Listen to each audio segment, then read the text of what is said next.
It's really not just about, bricks and bleachers. It's really about revitalizing baseball within our city, investing in our youth, creating jobs, driving tourism, and providing a gathering places for our families, for our fans, and for our future stars. Welcome to episode 337 of Alberta Dugout Stories, the podcast. I'm Joe McFarland. It's been an eventful week on the baseball scene in the prairies, highlighted by that major announcement by the Regina Red Sox.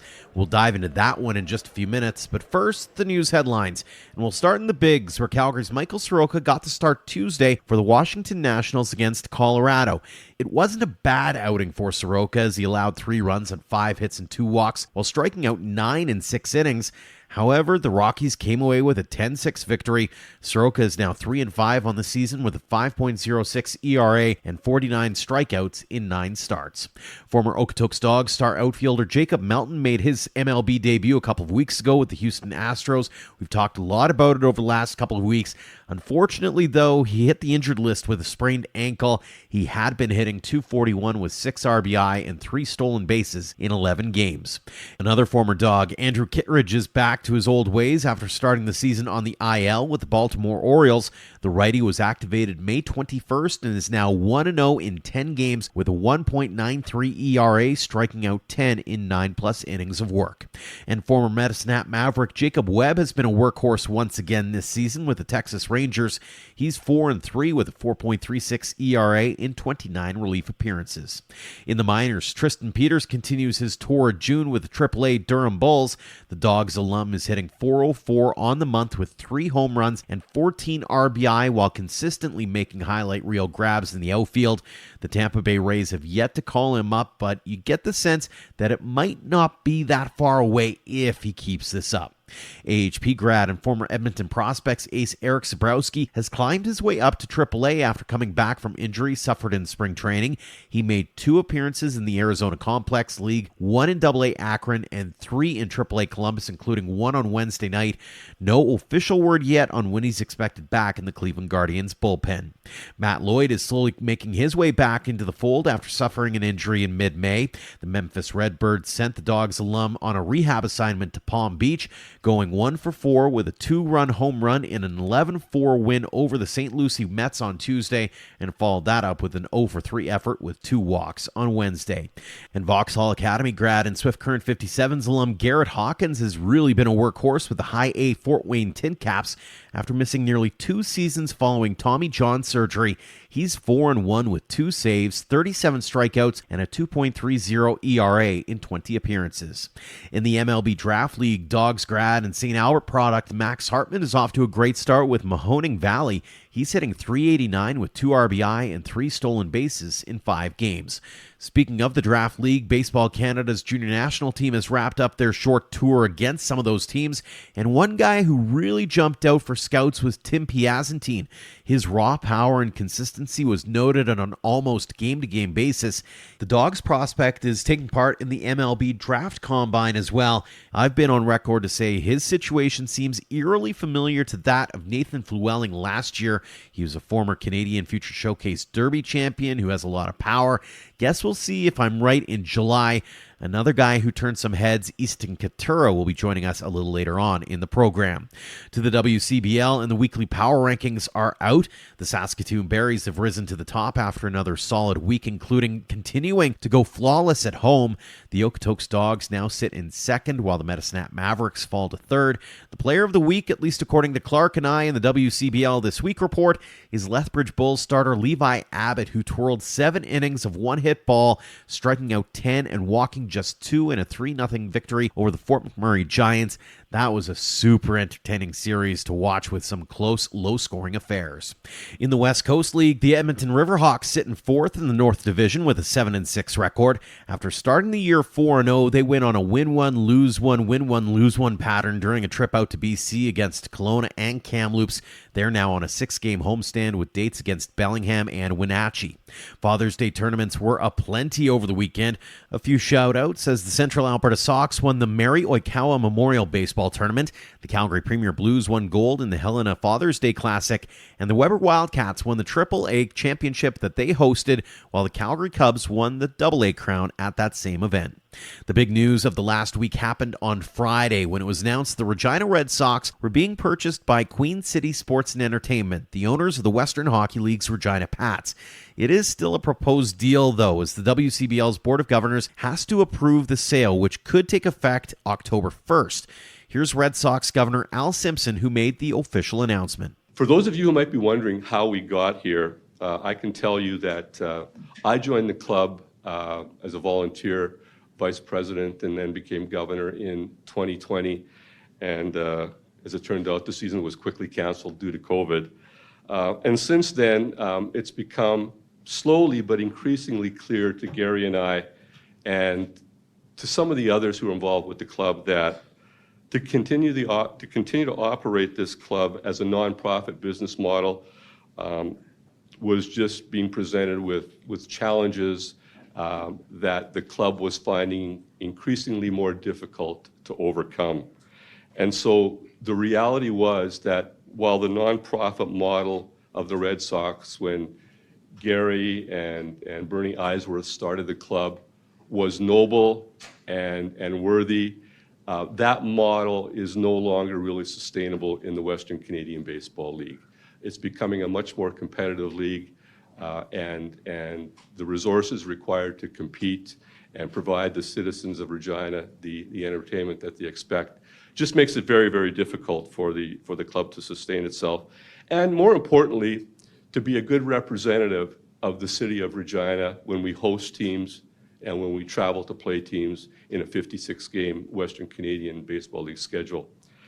So Gary and I and our fellow board members arrived, I think, at what I would say, Gary, would be a quiet but shared understanding that for the Red Sox to thrive long-term, things had to change, a transition had to happen. New ownership model had to come about, and that wasn't, I would say, inevitable. It was absolutely essential to secure the future of the Red Sox as a representative in the Western Canadian Baseball League. So that's what's occurred, and that's the reason why. I do want to extend, before I leave, I do want to extend deepest thanks to all the Red Sox volunteers, all of our fans, our directors, our supporters, past and present. They've all played a vital role in maintaining the storied history of this club. We have Doug Simon in the crowd today and Kip, who both played, and they were a big part of the story of this club. And a lot of these people have done more for the club than I'll ever know, more than most of us will ever know. And so thank you to them. And more importantly, I hope in some way, some form, some fashion, those volunteers and others who are associated with the club can continue in some way to remain with the club. So I'll just end by saying, I think Sean and I are excited for this new era, this new chapter. I'm hopeful that we're able to preserve the proud traditions of this club. I'm hopeful that we usher in a new era of growth and community engagement for 2026 and beyond. And more than anything, I hope that we're good stewards of this storied franchise in Regina and for the city of Regina. So thank you. It's been quite the journey for Gary Brotzel, who has been with the team since he and Bernie Eisworth decided to bring a team back to Regina following the demise of the Regina Mako Maroons. My last press conference was in the fall of 2004, when myself and Bernie Eisworth announced that we had traveled to the Western Major Baseball League meetings in Red Deer and obtained a franchise for the Red Sox. That was 20 years ago. And time is flying by. Back then, when we applied for a franchise, I literally wowed the governors with a PowerPoint. No one had ever done a PowerPoint at a presentation before. So anyway, we left Red Deer and we got home, and we had a franchise. Weren't sure what we were going to do with it. I assembled a board of 10 people. We literally all threw in $500 each and paid the $5,000 franchise fee. Ran the team the first year on a budget of $60,000. Kip's here tonight. He remembers those days, 2 15-passenger vans with 6 guys from Kentucky. There were our 6 imports. One was from Hazard, Kentucky, driving around Saskatchewan and Alberta in 2 15-passenger vans and just laughing our heads off. It was a lot of fun. But anyway, back to business. As you know, we're entering our 20th season. We've enjoyed a lot of success on the field. We've only missed the playoffs the first year we were a franchise in 2004. Every other year we've made the playoffs. We've won the league division, East Division, met too many times to count. Won the league twice, so we've been very successful on the field. Off the field, I would say we've been successful. We've been good community stewards. I think we have good standing in the community, and we've had a good run of 20 years. The WCBL's fast growing. The fan base, not 5 years ago, was 200,000. Now it's pushing 500,000. When Spruce Grove brings on their new stadium shortly, I would say by the end of next year that number would be 600,000. So you can see the rapid growth, and with that growth, our expenses have gone through the roof exponentially. The common denominator to the success of the WCBL is private ownership. The teams have moved away, or the teams that have moved away from the nonprofit volunteer model are thriving. They're mostly the Alberta teams, and lately with Saskatoon Berries coming on board, they're just pushing the league to new levels. So, it was clear to me that it was time that we moved on to that model as well. I'd like to personally thank Al. He's been a big catalyst in this process. His vision and expertise have been a huge asset to myself. Also want to thank our current and past board members and volunteers for helping us along the way for the past 20 years. I look forward to having many of the same faces involved as we move forward. And lastly, I'd like to thank Sean for taking a serious interest in our franchise and the WCBL. I'm confident he understands the history of the franchise in Regina as it dates back to 1913 and has been most prominent through the 50s to present. And with that, I'd just like to say welcome aboard, and I look forward to working with you and Gord and all your staff. Dante helps us at the park. There's a lot of synergies between the two teams. There's already employees in both working in both organizations. So, it just makes perfect sense to move in this direction. I'm looking forward to it. Queen City Sports and Entertainment owner Sean Semple wrapped up the news conference paying tribute to the Red Sox storied history with a moniker dating back to 1913. The Pats were founded in 1917, so there's a certain amount of pride that comes along with bringing the two teams together. This is more than a transaction. It's really about the fulfillment of a dream, a unification of two great teams and storied franchises here in Regina, with the Regina Pats and the Red Sox. When Queen City Sports and Entertainment was originally founded, it was our mission to be clear. We wanted to revitalize the Regina's historic franchises and to invest in their success, to deliver world-class sports and entertainment for the citizens of Regina and throughout the province. Today, we take that major step with that vision. This acquisition allows us to bring both organizations under one umbrella. One vision, one commitment to excellence on the field and on the ice and in our community. I want to take this moment to also say thanks to Gary Brotzel. Gary, you have been obviously instrumental in building the Regina Red Sox over the years. We appreciate the passion that you've had for this, the commitment, the stories of going around and changing the signs he was telling me about, hands-on, to really take care of the Regina Red Sox brand. We look forward to working with you today in the transition, but also in the future as we look to kind of be this next steward of your legacy. I also want to thank Al Simpson.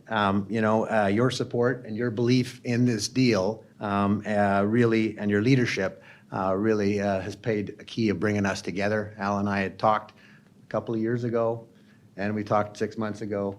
And anyway, Al really takes all the credit for this. We both share a passion for doing what we can do to help bring about a new stadium in this city. We've seen what's possible with places like Okotoks, Alberta, with the new stadium. We see what's happening in Edmonton with the stadium that's coming out of the ground, and we really want to see what we can do to make that happen here.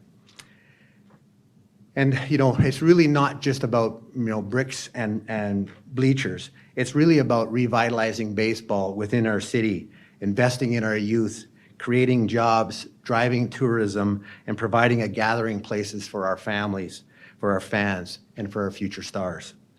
The Regina Red Sox is the oldest baseball team in Canada, and in fact, it's the second oldest team of any kind in Canada. They deserve a new arena, a new stadium that's pays tribute to that legacy. Just like we've done for the Regina Pats, our family is committing to doing our part to investing in our community and in the Red Sox and in a new stadium. We believe in this city, we believe in our teams, and most importantly, we believe in the people of Regina. This new era will build respect on the history, the passion for sport, the shared vision of what Regina can become. Not just a leader in hockey and baseball, but a leader in sports and entertainment. In closing, I'd like to say this, that to every player that has worn a Red Sox jersey, and to every fan that has sat at Curry Field through 9 innings, and to every young baseball player that's wishes to pursue their dream, this is for you. We're there to help you and enjoy the sport. We believe that in Regina Red Sox and sports, and we believe in Regina. Thank you, and let's play ball. If you head to SaskatchewanDugoutStories.com, I've written an opinion piece about the announcement. In short, there was a theme you could hear from all three, and that's about the business side of sports. The WCBL is expanding and maybe beyond the world of nonprofit organization status for some teams. In the never-ending race for eyeballs and dollar signs, it's getting harder and harder to wear a multitude of hats, from merchandising and marketing to ticketing and sponsorships. The more people you can bring into the fold, the better for the business. While it might not be necessary for all teams to do the same thing, there will probably need to be some more collaboration between the different sports teams in each market and less competition, quote unquote, if they want to keep bringing more eyes and bucks to the field. As mentioned, the League's Board of Governors still need to approve that sale, so stay tuned for updates on that front in the days ahead on our social media accounts, as well as right here on the show. Now on to this week's guests, and we'll stay in the WCBL as we present another edition of In the Dugout. With Ian and I going to more games and events this summer, we're bringing our microphones along for the ride and bringing you some shorter conversations, you guessed it, in the dugout.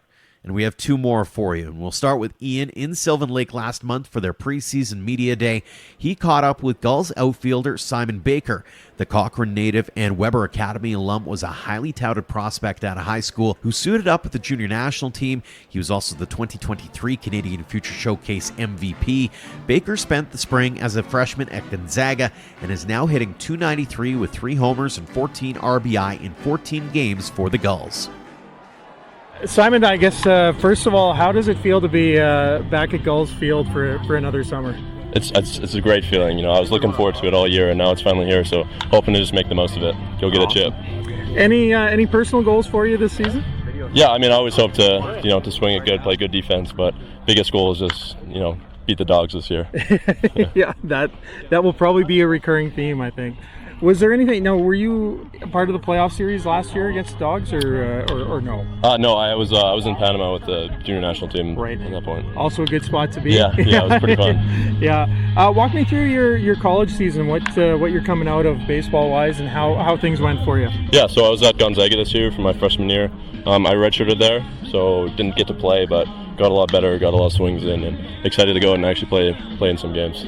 Talk to me a little bit about being in that red shirt spot. Like, it's probably a little bit of frustration in terms of not getting to play, but what are the benefits of it? Yeah, you always hope to play, so it's a little frustrating, but you try to make the most of it and get better. Obviously, at Gonzaga we had really good facilities, so I tried to use that as much as I could, and find a way to get better every day. one of your teammates from last year, Nate Flewelling, was a guy you kind of got to know through T12, and you guys had basically a fun year last year. He obviously had a great year getting drafted. What did you pick up anything from him and see anything from him either at T12 or with Sylvan Lake in terms of chasing that baseball dream? Yeah, me and Flew have been good friends for a couple of years now, and I'm super happy for him and all the success he's having. I hope to follow suit in years to come. That's the goal. Awesome. And just some fun baseball ones looking ahead, or even looking back, I guess. What's your favorite ballpark food? Favorite ballpark food? I'd have to go with chicken tenders. Okay. I love chicken tenders, yeah. What are you putting on those? Is it plum sauce? Yeah, plum sauce, ketchup, anything, yeah. All right, so you're after my my 9-year-old son's heart with that. Yeah. Can't go wrong. No, you can't. Always good. Favorite baseball movie? Favorite baseball movie? Probably Field of Dreams. Yeah. Yeah, just awesome. a classic. Favorite thing to do on the bus? Are you buds in? Are you watching a movie, streaming a show? Or do you mix it up? What do you like to do? Yeah, it depends. If it's late night, early morning, definitely catch them a little bit of sleep there, and then love playing Mafia on the bus on a longer road trip. That's still going strong, eh? Oh yeah. And then movies, anything to pass the time. It's pretty fun though. Awesome. And then just favorite stadium that you've visited and or played in over the years. Well, Rogers Center's obviously a really nice place, and that's probably the top one in Canada, but the field we played at in Panama was pretty cool as well. Big stadium, and I can't remember what it was called, but it was good. Yeah, it was awesome. Nice. And then lastly, just kind of looking ahead, prediction time. You kind of laid out some of your goals for the year, but shoot me with a prediction either for the Gulls this season or something that you expect to see out of the WCBL. I expect us to go and win the chip. That's always the goal. So every year that's the expectation. So we got to go out there and do it. Awesome. And just any closing thoughts, anything for the fans you want to tell them about what they can expect from the Gulls this year? Yeah, going to a Gulls game is a lot of fun. You're gonna come here and watch some good baseball, and hopefully you'll see us win. So.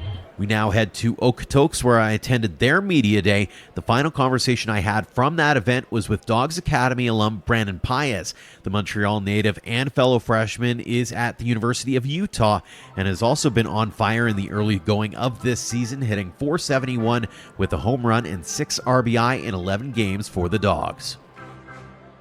Brandon, first off, thanks so much for joining us here on the show. Yeah, no worries. Thanks for having me.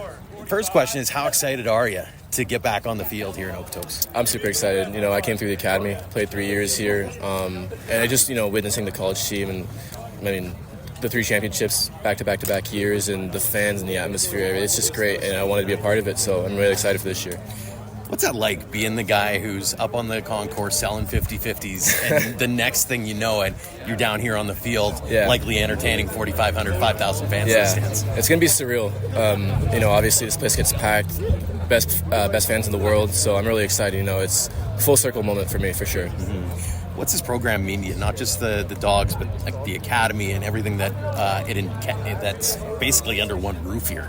It means the world to me. I would not be the player or the person I am today. I've learned so much, made lifelong friends, the coaching staff, everything, just the environment. Everybody's just there for each other.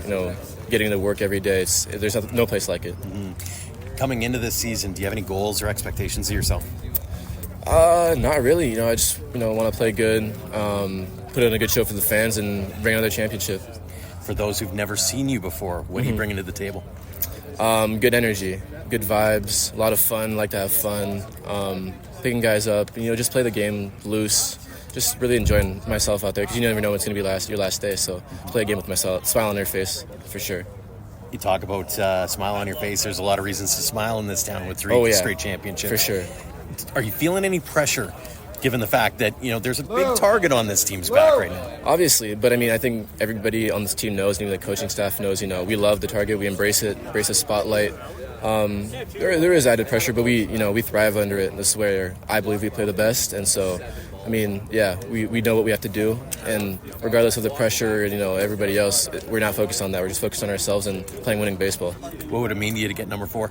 It would mean everything for the fans, for the team, for everybody. It's come to be like an expectation at this point. So we're gonna go get another one. I love asking the origin story question. Mm-hmm. How'd you get into baseball in the first place? My dad, probably. My dad grew up in Venezuela, so he played ball growing up. I've just kind of always been around it. He tried to not force me into it, and I think one day growing up, I just threw a ball in the backyard. He was like, oh, like, that looks good. You should try playing baseball. So, yeah. Worked pretty well for yourself, right? Sure looks like it. Do you remember that moment where it kind of flipped for you, where it was like, okay, this is a fun game and all too, hey, maybe I can chase this dream a little bit? Yeah, I always just kind of played more so for fun, just for the love of the game and everything. And then I think the real realization for me was coming out of COVID, working out in lockdown at my house with the home gym and everything, just coming out a lot stronger, a lot more mature and everything. I think that's when I realized that, I could take the game somewhere. So I think that's what it was for me. Looking back on the young career to this point, any favorite memories or moments on the park where you just kind of had to take that step back and go, man, I get to do this? I think winning all the championships with the Academy were big moments, just the camaraderie and the brotherhood meant everything to me. So all those wins, we were really successful in my time here, and they're going to continue to be. So I think that was my favorite. Stepping on a college field for the first time too is definitely up there. A highlight, playing my first college game in the fall. That's definitely up there for me too. I was going to ask about that. How do you feel about your experience and your performance in your first year in college? It was good. Obviously there was a lot of work to be done. I'm never satisfied, always looking for more. So, it was good though. It was a great learning experience, playing behind older guys and stuff like that. It was really great. Mm-hmm. You talked about the high school thing for a second, but there's a lot of guys around here that you were on the same team with, or they were a year older kind of thing. Mm-hmm. How cool is that to see you kind of grow up together and also see each other succeed, whether it be at different colleges or come together for a summer? Oh, it's awesome. I know we talked about it, me and a couple of guys that I played all throughout high school with, coming back to play here for the college team. It's just amazing. There's the brother, like I spoke about earlier, it's just great. Even guys that, while I was playing through the academy, the older guys on the college team that I saw, out in the concourse or stuff like that, just in the field I was getting their work in. It's just great to be a part of this environment and this family for sure. I was talking to Lou a while back, or just now, and he's obviously part of the crew that's taking over for Caleb Lombard. Mm-hmm. You're going to be part of the crew that there's no Brendan Luther sitting between second and third as an example. Have you guys all talked about, hey, we got to keep the tradition going, keep the legacy going as far as excellent play in the different positions that you got to fill holes for? Yeah, for sure. Obviously it's big shoes to fill, and everybody kind of feels it's always like that every year, when some key pieces leave. But I think it's more so just being your own player, obviously embracing the tradition and, the great legacy that those players left behind, obviously. But, just playing the game free and playing the game your way and making your own impact. For sure. A couple of fun ones before we let you go here. First off, when you're here at the ballpark or any ballpark, what's your go-to food? Ooh, that's good. Probably hot dog and fries. Safe. Is there a condiment of choice that you like? No, I'm a plain Jane. Yeah, I plain don't know eater. If I've heard that one yet. Plain eater, yes. That's fair. What's the soda that you got with you? I don't drink soda on game day. Oh, okay. Like Gatorade or water, but if not, soda choice is probably Dr. Pepper. It's my go-to. It's a good choice. I like that. What's your walk-up tune? Nueva York by Bad Bunny. So you got a new one that's going to be coming out into Siemens Stadium. Fantastic. Yeah. And who's your baseball hero? Ooh, that's deep. I'd say my dad, honestly, just inspired me to become the man I am and the player I am today. I would never be here without him, and my mom, all the efforts, all the time, all the long drives to practices and games, and all the sacrifices, even moving out halfway across the country, moving here from home. So, yeah, I'd say my dad is my hero for sure. It's a good one. Couple more. The first one, we asked both of these of everybody. Yeah. Let's say you're chatting with a fan here, young fan, they're looking to get to where you're at now, or maybe it's an academy kid who's just starting out, and they want that one piece of advice or those words of wisdom to get to where you're at now. What would you say to them? The old cliche of work hard and you'll get there. To me, it's more like work hard, but you got to enjoy yourself. Baseball is a long game, a long season, a game of failure. So if you don't enjoy yourself, you're asking too much of yourself to show up to the field every day and, you'll get to the Hall of Fame if you fail 7 out of 10 times. So you really got to enjoy yourself and enjoy the grind. So that's my key. For sure. Final one, what's a game of baseball mean to you? Oh, absolutely everything. I have no idea where I would be without baseball. I mean, like I said earlier, lifelong friends and like brothers. It's just I literally have no idea where I would be without baseball. I don't even know where I would be, what I would be doing, who I would be. It's like my identity. So. Fantastic stuff. Well, Brandon, congrats on all the success you've had at this point. Continued success here in Okotoks and beyond. And again, thanks so much for joining us here on the show. Thank you. Thank you for having me. And we'll wrap things up by having another visit with episode 292 guest Easton Kitura. The Spruce Grove native and Vauxhall Academy product is fresh off a crazy few months, suiting up for the junior national team through many of their trips, including the recent stretch with the MLB Draft League. The University of Florida commit has also played in a few games for his hometown Energy City Cactus Rats. So he thought now would be a good time to see how things have been going for the 2026 draft-eligible prospect. Easton, thanks so much for joining us back here on the show. Yeah, thank you. Thank you very much for having me on. It's awesome to be back. What a whirlwind it's been over the last few months, frankly. I mean, you took part in the Canadian Future Showcase, and you've been all over the map legitimately here. Let's talk about the most recent journey, though, the MLB Draft League with Baseball Canada's junior national team. What was that experience like for you? Yeah, it was unbelievable. We were treated like gold down there, you could say. All the staff and everyone in the ballpark they embraced us, and it was a really cool feeling. Obviously, to represent your country is something every kid dreams of, and to do it at that level is even bigger. So yeah, it was unreal. Definitely a group of guys I'm gonna miss. It was a team that really came together at the end. You know, we bonded as we went through trips and that, and so it was cool to kind of end it on such a big trip like that, and to be successful down there as well. So yeah, it was unreal. Do you think you guys turned some heads maybe? Because I'm sure there are a few Americans who are like, hey, you know, cool, bunch of Canadian kids coming up here to play some ball against us. And like you said, you put up some results in those games against especially the MLB Draft League teams. Yeah, no doubt. That was obviously the goal. Going down there was to kind of open people's eyes to Canadian baseball in a way. Obviously, we're representing our whole country, and a lot of people don't appreciate Canadian baseball as much. And so, yeah, I'm very proud of how we performed and represented our country. Yeah, obviously opening eyes for many down there. They don't like to appreciate us down there as much, so it feels good when they definitely look up to you and appreciate you a little bit more. So for sure, yeah, it was awesome. What did you think of your own performance? Yeah, it was great. Definitely felt confident in the box and that. Was seeing the ball well, so it definitely helped. Yeah, I mean, played really well with the national team all throughout, and I think it's a feeling of confidence and something to prove in a way. Always having something to prove and playing with that kind of fire, and yeah, it helped me out to perform the way I did and just have fun, you know, play loose. You're there for a reason. You're playing for your country. You can't ask for much more. So that's what it was all about. Just go out there and have fun, enjoy it, because yeah, the road ends. So yeah, for sure. How cool is it looking back on it that you're playing against these guys who are obviously going to get drafted in about a month's time, and to be able to see how you maybe stack up against them too? Yeah, for sure. I mean, it'll be cool once you kind of hear their names called or whatever, once you see where they end up, and to kind of reflect on your performance against them, or what they did well that you can kind of implement into your game, you know.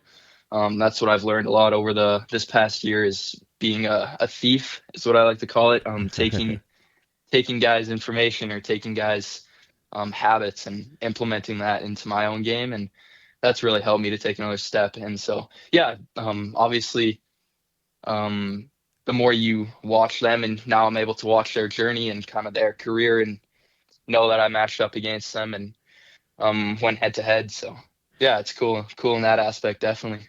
Give us an example of something that you've thieved. Give us something that you little thing, that minor adjustment or whatever, that you're like, yeah, this is going to help my game. For sure. Yeah. A big one is the nutrition side. We got a couple guys down here at Vauxhall that really take care of their nutrition, and I've implemented that into my own lifestyle. It shows how important, or I guess you don't really realize how important it is until you really dive into it and become dedicated to making that a priority. Yeah, that's a big one. And then a little smaller one is kind of pregame routines. You watch guys do sprints before the game, do dynamic before the game. My trainers with Baseball Canada they got us all really ready to play. And I've used that back home and obviously when I'm with them, and I feel a lot more ready to go from the jump. You could say like my legs are ready to go.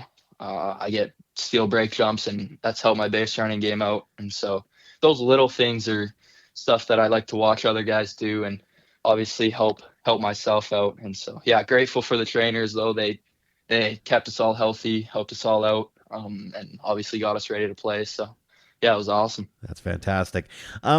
Looking back on it, go right to the very beginning, like the first time that you got to put on that Canada jersey. Like we talk about it from a hockey perspective all the time, but were there goosies involved? Like when you saw, hey, that's my jersey, hey, that's my ball cap, and there's that maple leaf. Definitely. Yeah, I mean, when I kind of first got all the gear or whatever and kind of looked at the jersey, it was kind of like you took a moment and just appreciated how far I've come in baseball and life, really, right? So it was pretty crazy. I'd always dreamed of or overlooked the national team going to the Dominican Republic and playing baseball, and thought of that as the coolest thing ever. And so to be able to experience that and be a part of it was definitely something I'll never forget. Obviously, the more trips that I went on, the more confident I became. Wasn't as successful in my first trip, but that trip was definitely a lot about just embracing it and kind of soaking it all up, because it was something I'll never forget. For sure. Speaking of the things that you'll never forget, do you have a favorite moment over the last 6 months or so, or that ballpark where you just had to take that step back and go, man, what am I even doing here?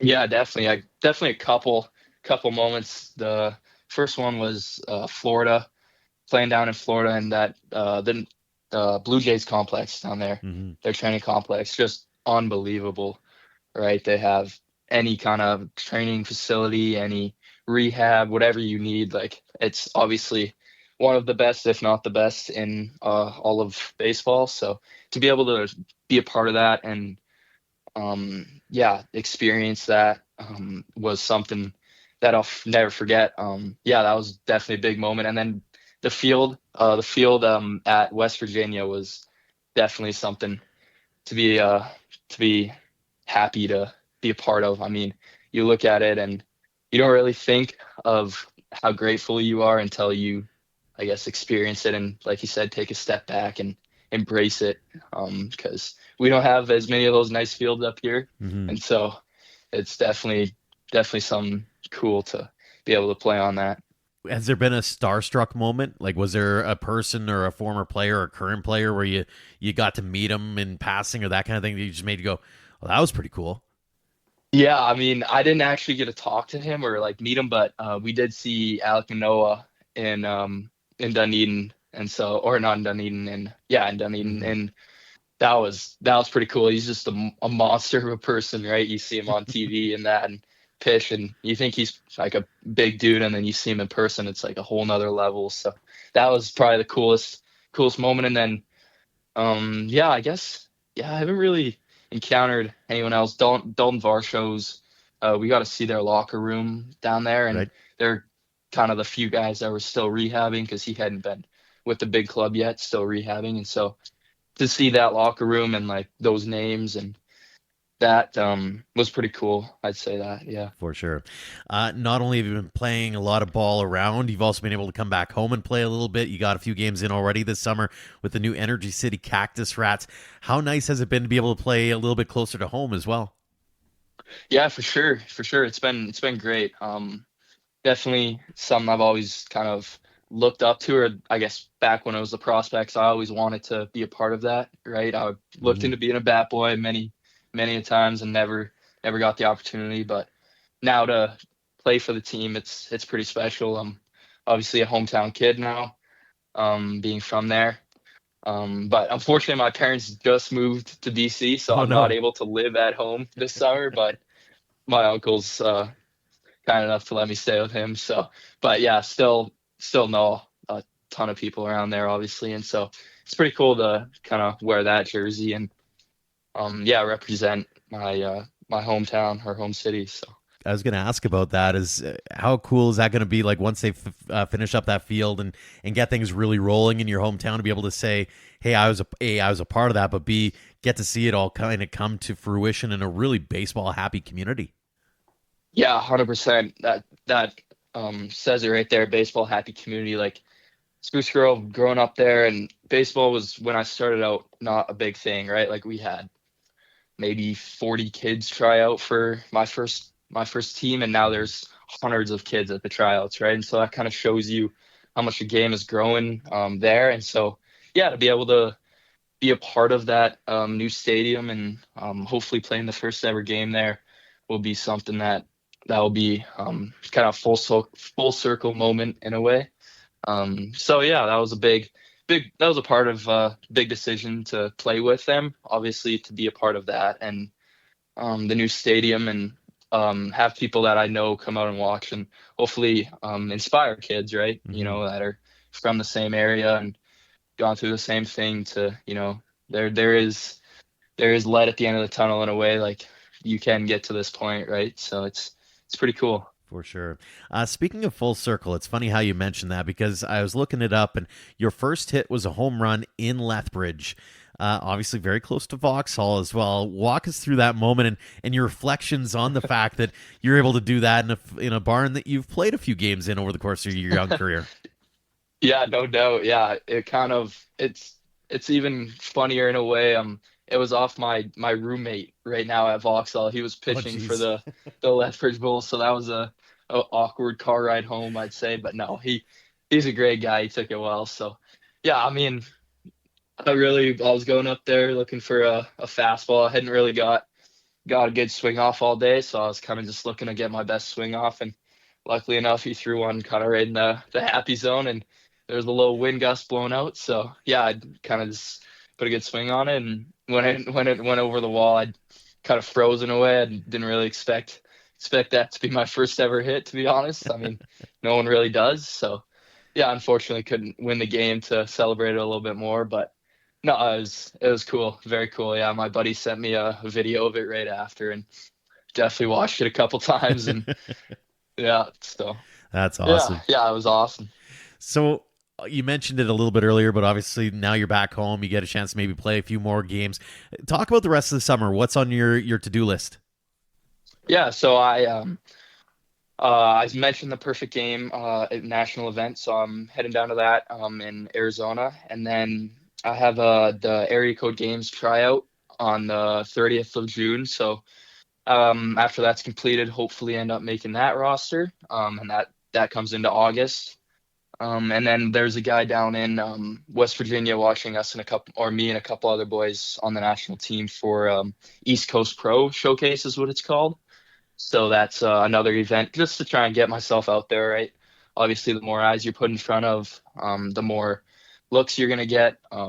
Obviously, with the national team, that's where you get majority of your looks, but I'm not able to play on the national team next year due to my age. And so getting myself in front of more eyes and higher up eyes is definitely a priority that me and my agent have set. And so, yeah, it's been good. It'll be a exciting summer, definitely a fun one. Lots of going on, or lots of traveling, lots of baseball, which is amazing. So, yeah, and then near the end of the summer, just kind of wind down, head out with my family to our new home out in BC. So, yeah, it'll be great. Just kind of relax for a bit and then come back to Vauxhall. So, yeah. Very cool. And I assume, final question, that you're going to be looking at maybe watching the draft a little bit, seeing some of those guys that you played against, and maybe dream a little bit heading into 2026?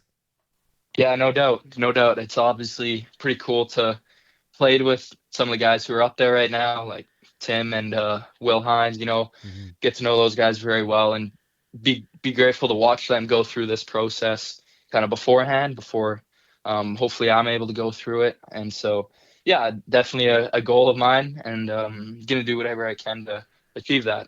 That's definitely the goal for the summer and the off season, to get to that point. And so, yeah, we'll see how it goes. So I'm excited. Well, we're excited as well to watch you and all the progress you make over the course of your journey here. Congrats again on all the success over the past few months since we last chatted. Continued success with Energy City and all the things you got going on. And again, Easton, thanks so much for hopping on the show. Of course. Thank you very much. Thanks again to Simon Baker, Brandon Paez, and Easton Kitura for joining us this week. And thanks to all of you for downloading and listening. If you like this or any other episode, make sure to leave us a rating and review on your podcast app. Next week, we'll be celebrating Baseball Canada's new National Girls in Baseball Week. Some great guests are being lined up to talk about the game in this province, so stay tuned for that and hit the subscribe button. As always, tip of the cap to our platinum supporters, the Okotoks Dawgs, Under the Lights Sports and Entertainment, and the Western Canadian Baseball League for all they do for us and for the game in our province. For more on our tremendous teammates or to join our roster of sponsors, head to albertadugoutstories.com/supporters. Until next time, thank you for all of your support online, on social, and on air of Alberta Dugout Stories.